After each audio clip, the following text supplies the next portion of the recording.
सर्व मंगल मांगल्ये शिवे सर्वार्थ साधिके शरण्यं त्र्यंबके गौरी नारायणी नमोस्तुते।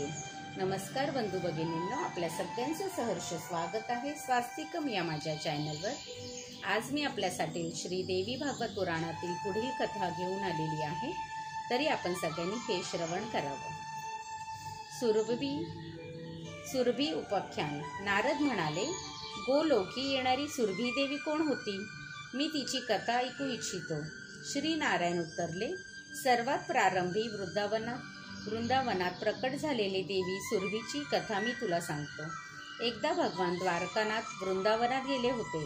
तेथे त्यांना एक सुंदर सवत्स धेनू दिसली। त्यांनी दूध पिण्याची इच्छा प्रकट केली आणि तिचे दोहन केले।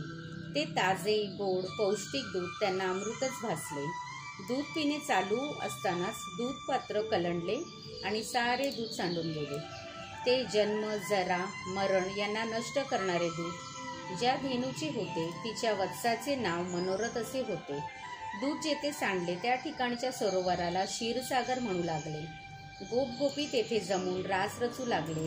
श्रीकृष्णाने प्रथम जेव्हा सुरभीची पूजा केली तो दिवस दिवाळीतील दसरा होता। तेव्हापासून त्या दिवशी वसुबारस गायीची पूजा करण्याची प्रथा पडली।